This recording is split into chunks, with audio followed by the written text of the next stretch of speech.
Hello guys, welcome to momos kitchen. இன்றைக்கி நம்ம கிச்சனில் பார்க்க போகிற ரெசிபி பாசிப்பருப்பு ஹல்வா எப்படி பண்ணலான்னு பார்க்கலாம்.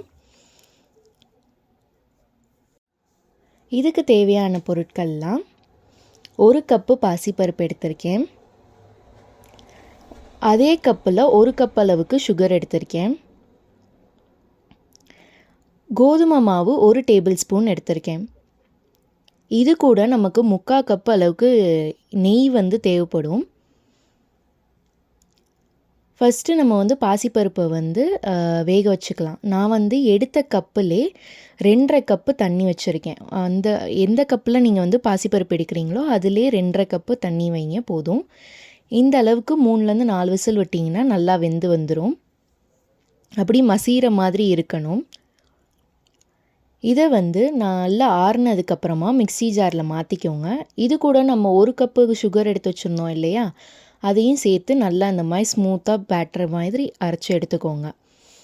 இது இருக்கட்டும். இப்போ நம்ம ஒரு பேன் எடுத்துக்கிட்டு அதில் 2 டேபிள் ஸ்பூன் அளவுக்கு நெய் ஃபஸ்ட்டு விட்டுக்கலாம்.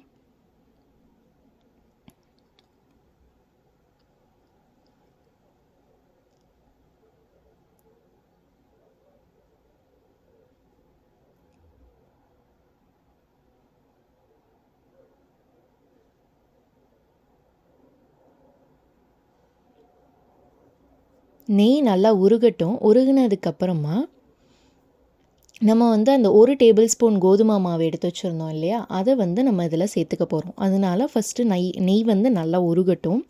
உருகிற வரைக்கும் வெயிட் பண்ணுங்கள். இப்போ நல்லா உருகிருச்சு. இதில் நான் எடுத்து வச்சுருக்க கோதுமை மாவை சேர்த்துக்கிட்டேன். 1 டேபிள் ஸ்பூன் சேர்த்தா போதும்.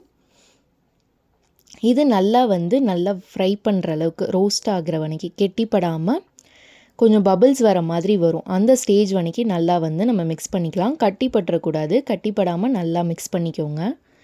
நம்ம எந்த இடத்துலையுமே தண்ணி சேர்க்க மாட்டோம். எல்லாமே வெறும் நெய் மட்டும்தான் சேர்ப்போம்.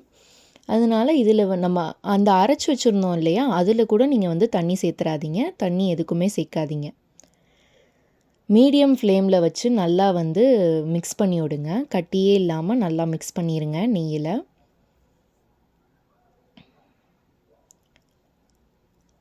அப்பப்போ கொஞ்சம் ஹைலேயும் லோலேயும் மாற்றி மாற்றி வச்சுக்கோங்க. ஹைலே வச்சு நீங்கள் செஞ்சீங்கன்னா அடி பிடிக்க ஆரம்பிச்சிரும். அப்போ ஸ்வீட்டோட அந்த டேஸ்ட்டே மாறி போயிடும்.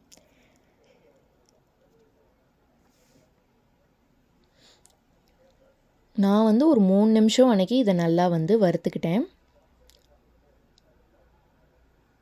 உங்களுக்கு பார்த்தீங்கன்னா தெரியும், கொஞ்சம் கொஞ்சமாக அந்த பபிள்ஸ் வர ஆரம்பிக்குது. நான் இத்தனைக்கும் மீடியம் ஃப்ளேமில் தான் வச்சுருக்கேன். முடிஞ்ச அளவுக்கு நான்ஸ்டிக் பேன் மாதிரி இருக்கதை யூஸ் பண்ணுங்கள். அப்போ தான் நமக்கு ஒட்டாமையும் வரும், நல்லாவும் வரும் ஸ்வீட் பண்ணையில்.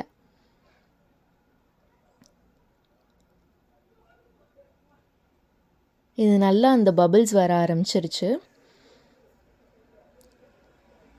உங்களுக்கு நல்லா தெரியும். இந்த அளவுக்கு இந்த மாதிரி பபிள்ஸ் வர ஆரம்பிக்கையில் நம்ம அரைச்சி வச்சுருக்க பேட்டரை இதில் நம்ம சேர்த்துக்கலாம். நம்ம அது சேர்த்ததுக்கப்புறம் எப்போதும் நம்ம என்ன பண்ணுவோம், மிக்ஸி ஜாரில் இருந்து மாற்றும் போது அதில் இருக்க இதை கொஞ்சம் தண்ணி ஊற்றி அலசி சேர்க்கலாம் அப்படின்னு யோசிப்போம். அந்த மாதிரி பண்ணவே கூடாது. இந்த ஸ்வீட் ஹல்வா பண்ணையிலலாம் தண்ணியே நம்ம சேர்க்கக்கூடாது. முடிஞ்ச உடனேக்கு வலிச்சு விட்டுருங்க ஜாரில் இருக்கதை. நீங்கள் வேஸ்ட் பண்ண வேணாம்னு நினைக்கல. நான் இது நல்லா மிக்ஸ் பண்ணிக்கிறேன். இந்த வீட் நம்ம கோதுமை மாவு இது பண்ணியிருக்கோம் இல்லையா, நெய்யில் மிக்ஸ் பண்ணது, அதை நல்லா கலந்து விட்டுக்கோங்க. பாசிப்பருப்பும் ஜீனியோடையும் நல்லா மிக்ஸ் ஆகிற அளவுக்கு கைவிடாமல் கலந்து விட்டுக்கோங்க.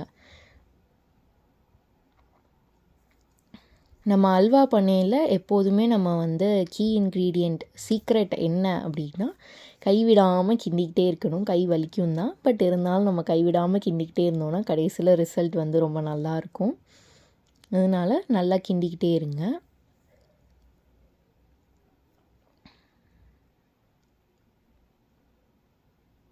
நான் இப்போ கொஞ்சம் ஹையில் வச்சுருக்கேன் அடுப்பு. கொஞ்சம் சீக்கிரம் கொஞ்சம் நமக்கு ஸ்டிக் ஆகிறதுக்காக நான் ஹையில் வச்சுருக்கேன்.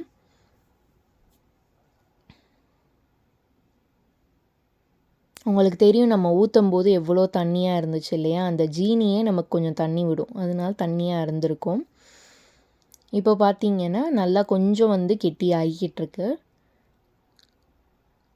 உங்களுக்கே கொஞ்சம் வித்தியாசம் தெரியும். இப்போ வந்து நான் 1 டேபிள் ஸ்பூன் அளவுக்கு இந்த டயத்தில் வந்து நெய் சேர்த்துக்கிட்டேன். நம்ம கொஞ்சம் கொஞ்சமாக நெய் சேர்க்கணும். நெய் சேர்க்க தான் இதோட இந்த ஸ்வீட்டோட இதுவே வந்து நல்லாயிருக்கும். சாப்பிடும்போது அப்படி வாயில் வச்சா கரையுது சொல்லுவாங்களா, அதுக்கு வந்து நம்ம நெய் நிறையா சேர்த்தோன்னா அந்த மாதிரி நல்லா கரையும். நெய் சேர்த்துட்டு நல்லா கிண்டுங்க.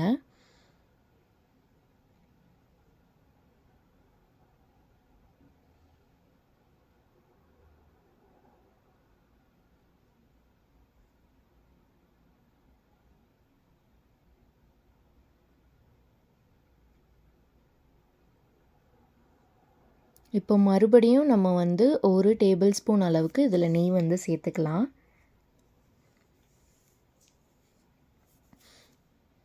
1லேருந்து 2 டேபிள் ஸ்பூன் அளவுக்கு நெய் கூட நீங்கள் சேர்த்துக்கலாம். நான் கொஞ்சம் கொஞ்சமாக சேர்த்து தான் நான் வந்து மிக்ஸ் பண்ணிக்கிட்டு இருக்கேன். இப்போ வந்து நான் வந்து மீடியம் ஃப்ளேமில் தான் வச்சுருக்கேன் அடுப்பு. முதல்ல அந்த இது கொஞ்சமாக கெட்டிப்படுற வரைக்கும் தான் நான் ஹை ஃப்ளேமில் வச்சு கிண்டினேன். இப்போ நான் கொஞ்சம் மீடியம் ஃப்ளேம்கில் தான் வச்சுருக்கேன்.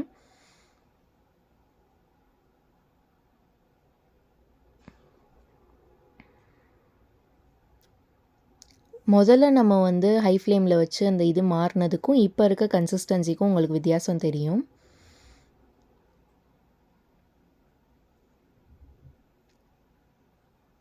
இன்னும் கொஞ்சம் கெட்டியாக இருக்குது பார்த்தீங்களா?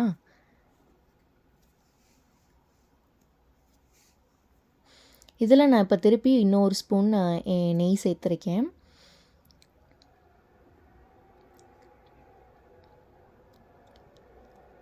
மீடியம் ஃப்ளேம்லேயே வச்சு நல்லா வந்து மிக்ஸ் பண்ணி விட்டுருங்க.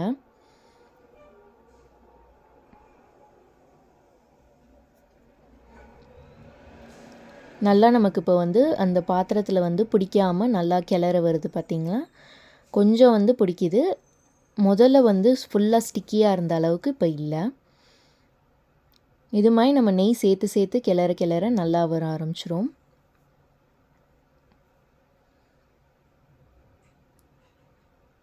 இப்போ ஒரு 5 நிமிஷம் கழித்து பார்த்தீங்கன்னா நான் விடாமல் கிண்ணதுக்கப்புறம் இப்படி வந்திருக்கு. இந்த ஸ்வீட் செய்கிறதுக்கு நமக்கு 15லேருந்து 20 நிமிஷத்துக்கிட்ட ஆகும். ஏன்னா நம்ம மீடியம் ஃப்ளேம்லேயே வச்சு சும்மா கிண்டிக்கிட்டே இருப்போம் கைவிடாமல் கிண்டுறதுக்காக.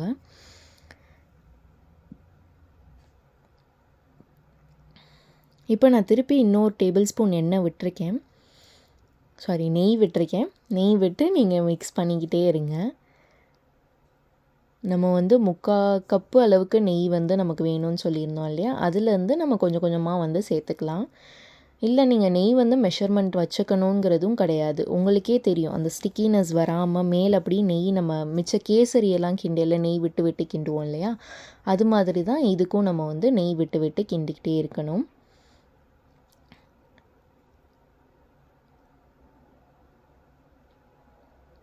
இப்போ என்னோடய பாத்திரத்தில் எந்த சைடுமே ரொம்ப பிடிக்கலை. உங்களுக்கு பார்த்தீங்கன்னா அந்த டிஃப்ரென்ஸ் தெரியும்.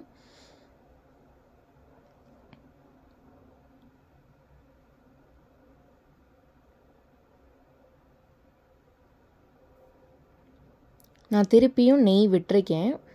நான் வந்து எல்லா தடவை விட்டதையும் நான் காட்டியிருக்க மாட்டேன். ஆனால் நான் வந்து ஒரு 10 டேபிள் ஸ்பூன் கிட்ட நான் நெய் இதில் சேர்த்துருப்பேன் கிண்டும்போது நடுவில்.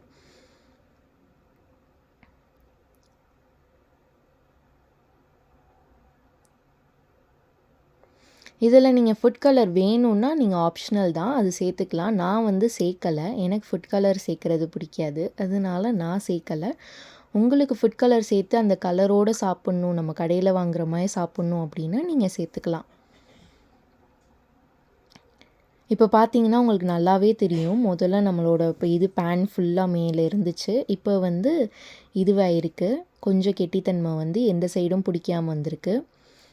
இந்த டயத்துலேயும் இன்னும் கொஞ்சம் ஒரு 2 டேபிள் ஸ்பூன் அளவுக்கு நெய் சேர்த்து இன்னும் கிண்டி விட்டுக்கிட்டே இருந்தீங்கன்னா நல்லா வந்துடும்.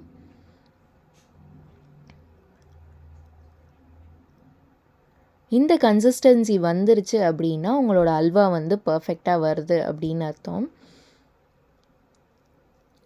இந்த கரண்டியில் கூட ஒட்டலை பார்த்தீங்களா? முதல்ல வந்து இந்த கரண்டியிலலாம் ஒட்டி இருந்துச்சு. இப்போ நான் வந்து இந்த கரண்டியில் எடுத்து இப்படி போட்டோன்னா நம்ம கரண்டியில் எடுத்து தட்டில் தட்டினோம் அப்படின்னா விழுகணும், கரண்டியில் ஒட்டாமல். அந்த அளவுக்கு வந்துருச்சுன்னா நல்ல கன்சிஸ்டன்சியில் வந்துருச்சுன்னு அர்த்தம். எனக்கு இன்னும் கொஞ்சம் ஒட்டி இருக்குது. நான் திருப்பி நெய் விட்டு இன்னும் கொஞ்சம் கிளற போகிறேன்.